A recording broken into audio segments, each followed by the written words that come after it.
everybody, or to the however many people that decide to watch this video.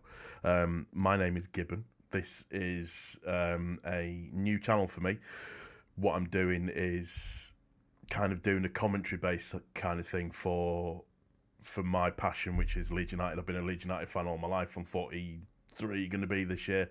I know, I don't look it. 43 going to be this year. And, you know, they've been a big part of my life for the longest time, supporting them through all the ups and downs and everything that goes with it as well. So they're a big part of my life. And just with everything that's been going on, and the name of the channel is specific to why I wanted to start this, is the Leeds Therapy. So it's kind of just getting stuff off of my chest and kind of saying things that I want to talk about and little things that are irking me and all of that kind of stuff. So it's that serious I've actually made notes. So there's a list of a couple of bits and pieces that I actually do want to talk about, that I want to have a conversation about, and just the way that I'm feeling about stuff. The relegation, it's come and gone. There's nothing we can do about that. Rads fucked us last year royally. Well, actually, Orta did, but I'll get into that in a bit. How Jesse Marsch ever took over, I will never ever know. The man didn't have a clue, for all of his positivity and bloody lists with positive things to do and all that bullshit. I just can't be bothered with that. To Grazia, who was just thrown in completely at the deep end, to the dinosaur that is Big Sam. I still can't believe that man was in control of our club, and I have to be honest with you, at that point I did think to myself, just liquidate us now, let us start again, and we will just take it from there, because at this moment in time it's a load of shite. So consequently, at this moment in time, and it's particularly today because of how certain things have progressed.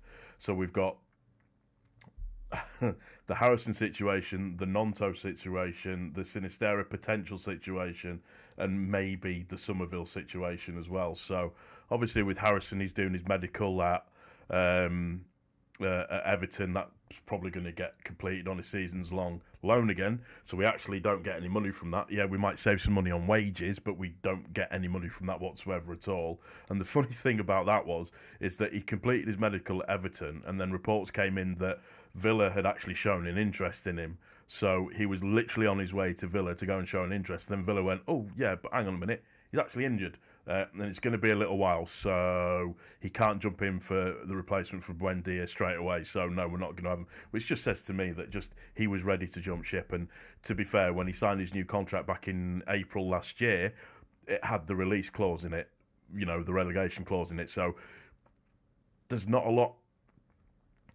It's sad because I get it, I understand. However, you're part of the reason that we're in this shit show. You're part of the reason that we're relegated. So own it and at least give us a year or till January to try and turn it around, and then maybe you get to make something of yourself and become a hero amongst everybody. But just, yeah, Nonto, the least, well, I say the least said about that, the better. The one good thing about Harrison going to Everton is that might affect Nonto going to Everton.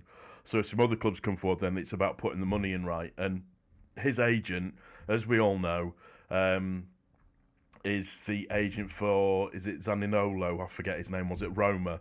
And did exactly the same thing with him. Zaniolo, I hope I'm pronouncing that right, and Nonto are the only two players that they have on their books that are worth over £1.5 million, I believe that it is.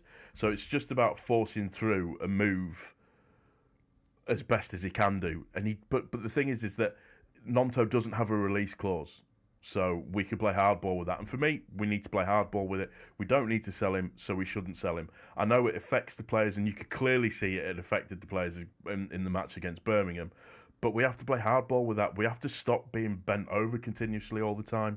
And then when you talk about Sinisterra, he was carrying a bit of a knock on the Wednesday after the cup game, to him the rumours about him not travelling, to people then say, well, actually he did travel, to then saying that he's not available, to Fark then saying, well, actually he's not going to be, I can't say anything, but I will talk about that, you know, a little bit further down the line when it arises.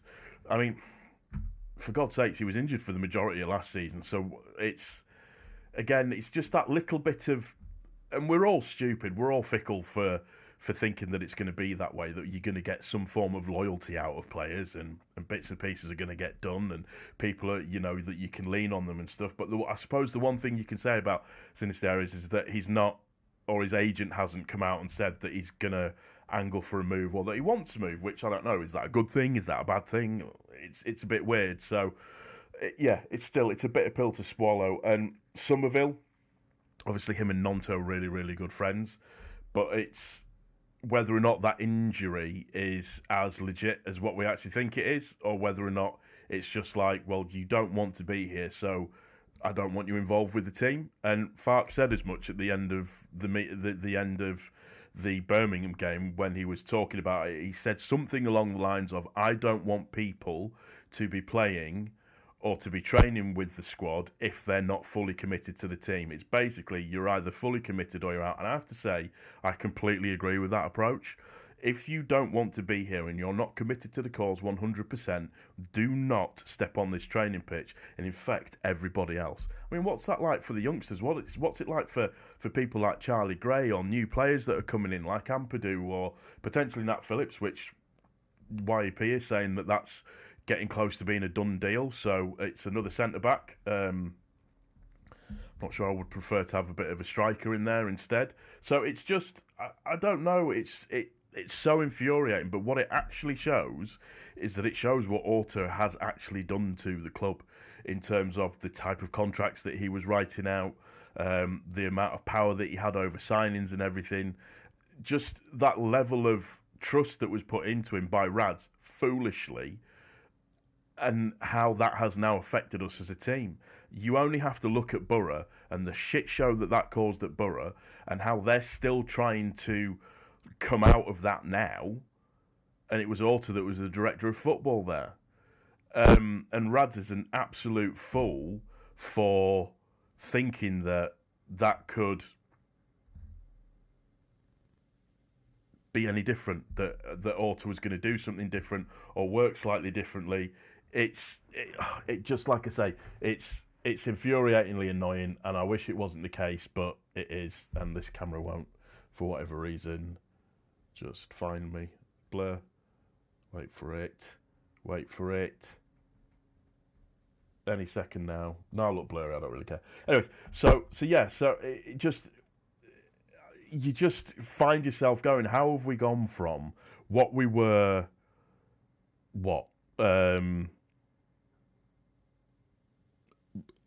2 years ago to where we are now? How has that happened so quickly? Why didn't the club do the right things at the right time to help secure the future, rather than bringing in players that are for the future? Because unfortunately in the Premiership, you don't have time to do that. You don't have time to build squads and bits and pieces and stuff like that. You just don't. And that's, it's just so frustrating because of what we were, or what we had the potential to be, and just everything that Bielsa built it's just been absolutely for nothing. And quite frankly, for me, I just think that's a bit of a crime. And you're looking at it now with Kinnear still here. You kind of look at it and go, why is Kinnear still in charge? Why is Kinnear still here also? And I can't help but feel that the 49ers might potentially use Kinnear as a bit of a scapegoat a little bit further on down the line. We'll just have to wait and see.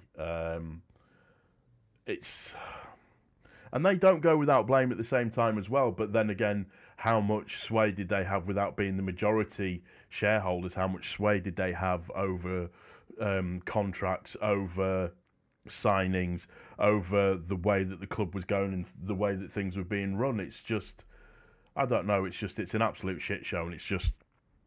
I'll be glad when the transfer season's over. If I'm honest with you, transfer season. I'll be glad when the transfer window's over. But I think what we have to potentially do for this season is look at it and think to ourselves, well, we kind of know where this is going this season. This is going to be potentially mid-table to fight in a relegation battle. I hope not. But it's this season's about rebuilding. This season is potentially about putting a team in place that will then go on and absolutely smash it next year. But then the important thing to remember is that Burnley lost the first 4 games of the season last year and look at where they are now and how they're doing. So, yeah, that's my first kind of foray into doing this type of video. I hope you've enjoyed it. Please let me know your thoughts down below. Please let me know your comments. If you've enjoyed this video in any way, please subscribe, and hopefully I will be bringing you more videos like this on a regular basis. I don't think I'm going to be like, you know, them sort of news channels like The View and all the other bits and pieces. I can't do the news thing every single day. I'll try and do as much as I can when I can, but, you know, for me, this is just that cathartic getting rid of everything. But anyways, that's going to do it for this one. I hope you've enjoyed it. If you have, click the like button. If you're new, subscribe, and we will see you on the therapy session next time again soon. Take care. Cheers.